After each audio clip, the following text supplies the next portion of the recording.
As you can see, I've been unable to hold a job most of my life. I told Rachel just to introduce me as a guy around town who's an old guy around town who's unemployed, but she wouldn't do that. It's nice to be here. I'm 86 years old, and I knew Rachel's grandfather and her father quite well over the years, and her mother remains a good friend. I sort of bridged the generational gap in that family, and for the past decade or so, I've gotten to know Rachel, who from the time she was a small child was the apple of her grandfather's eye, and her grandfather was no pushover. Whether you know it or not,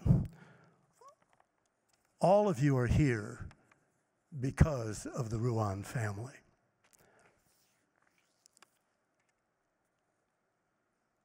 Over the years and the generations, the Ruans have not been farmers, nor scientists, nor academics, nor researchers, nor politicians, but rather hard-working men and women with a drive to succeed and an equally strong drive to share their successes with Des Moines, with Iowa, and with the world. And because of them, Des Moines and Iowa and the world are better places.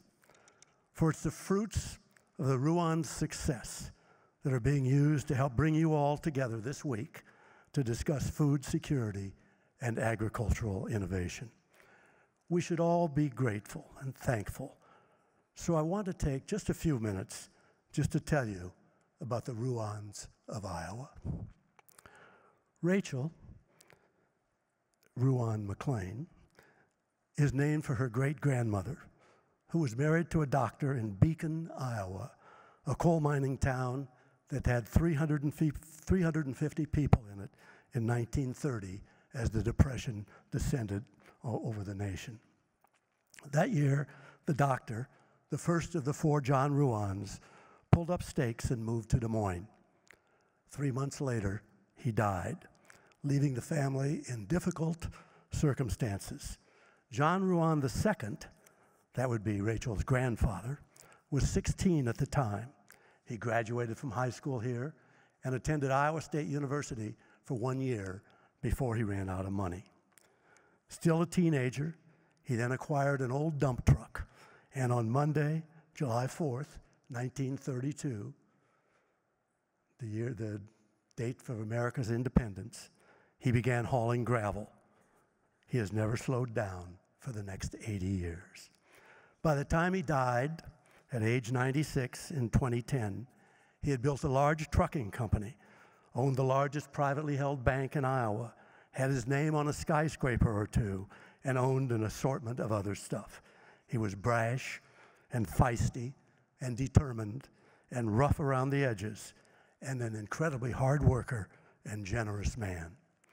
I'm not smarter than anybody else, he told me at one of the periodic 6 a.m. breakfasts the two of us had. I just get up earlier. So most days, he was almost at least a half a day ahead of everybody else. He had had a tough life, losing his father, weathering the Depression, dropping out of college, shoveling gravel out of a dump truck he drove over the rutty and bumpy roads of rural Iowa. His first wife died in childbirth. His second wife was wheelchair-bound because of multiple sclerosis. And his beloved daughter died of MS as a young mother in the early years of her adulthood. But John Ruan never slowed down. He was never slowed by old age, by all his troubles or anything. He just kept on dreaming. In 1985, that John Ruan II, brought the new World Food Prize to Des Moines, teaming up with that other small-town Iowan, Norman Borlaug, to award those who have done amazing things to advance agriculture and reduce hunger around the world, and to develop programs to further the promise of that mission. It was a good thing for the world.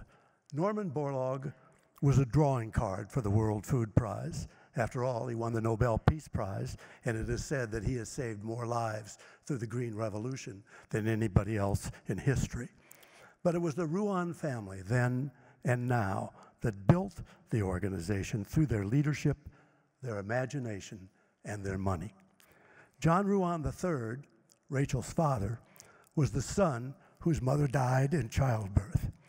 In many ways, he was unlike his father, better educated, more studious, certainly more quiet, more rounded, more strategic, and certainly funnier. But he was every bit as determined. He was born and raised in Des Moines, and after graduating from college and serving a stint in the Navy, he joined the family businesses.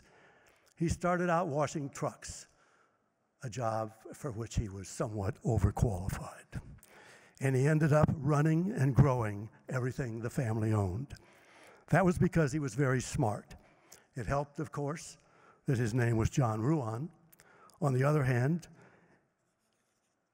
if his last name was somebody else, he probably wouldn't have had to start washing trucks. He wasn't brash.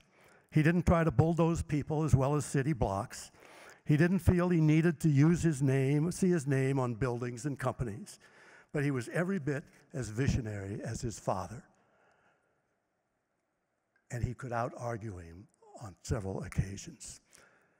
And he was every bit as loyal to his employees, and his community.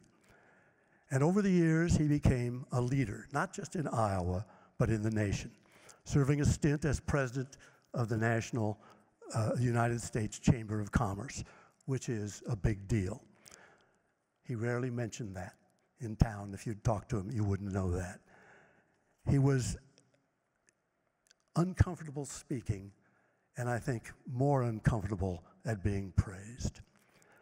John III became chairman of the World Food Prize Foundation in 2000. And he held that job until he died at age 78 3 years ago. He took the reins quietly but firmly. He oversaw the continued growth of the foundation and its programs. He expanded the youth awards, he expanded the youth program. He was just always thinking, I would say. He was always planning, always thinking. As he brought in world leaders in agriculture to be here, to share their ideas, and to help make the future a better place. Then, 23 years ago, in 2001, when the prize was firmly established and when the many programs were growing, he told Norman Borlaug at a public meeting here that there should be a building here that should recognize the many accomplishments of Dr. Borlaug. A building like the City Hall in Oslo, where Dr. Borlaug received the Nobel Peace Prize in 1970. And he told Dr. Borlaug, "I'm telling you, there will be such a building." He then announced that the Ruan family was giving $5 million to take over and restore the once grand public library on the banks of the Des Moines River in downtown Des Moines. He then oversaw the raising of another $25 million to complete the restoration. And he and his wife, Janice, oversaw the planning and planting of the formal gardens that surround what indeed has become an Iowa manor house. A manor house where ideas germinate and are nurtured and grow into life-saving innovations for people around the world. John Ruan III was a kind man, neither a farmer nor a scientist. He understood the worlds of both, and he grasped the vital importance of both in literally saving this world for his children and grandchildren, for our children and grandchildren, and for the children and grandchildren throughout the world, whose lives will be saved, whose futures will be bright because of the men and women who have come to Iowa to listen and learn, and each year to be honored for their life-saving ideas, their life-saving research, their life-saving innovations. I'd like to say a word or two about his wife as well. A few years ago, the head of the Des Moines Public Park System told me that whenever he needs to talk to someone about a big new project for ideas or money or feedback, the first call was to Janice Ruan. Rose gardens and lilacs in parks, the flowers on the boulevard on the way into town from the airport, and so many other things are there because of her. The crowning achievement was the formal gardens at the World Food Prize Center, just a few blocks south of here. And if there's one thing you do in town, you should walk down and see it. It's magnificent. Finally, a couple of footnotes. Yes, there is a John Ruan IV. He's every bit as nice and smart and generous as his parents and his grandparent. He runs the various family businesses, and I believe he's here this morning. Finally, let me tell you a little story about Norman Borlaug. One evening, when he was probably as old as I am now, the two of us were having dinner downtown. At the time, I owned the Iowa Cubs, as Rachel said. He was fascinated by that. You know, he said, I could have been the second baseman for the Chicago Cubs. That surprised me, but he explained, in my senior year in college at the University of Minnesota, I wanted to be on the baseball team, but the afternoon practice was at the same time as a forestry lab, and my father insisted that I take the lab. So I never was on the team, but he was convinced he would have played in the major leagues but for that. And it struck me that even if you win the Nobel Peace Prize, you can still dream. It also struck me that we all owe Norman's father a great word of thanks, just as we owe one to Rachel's father and grandfather and mother. Thank you.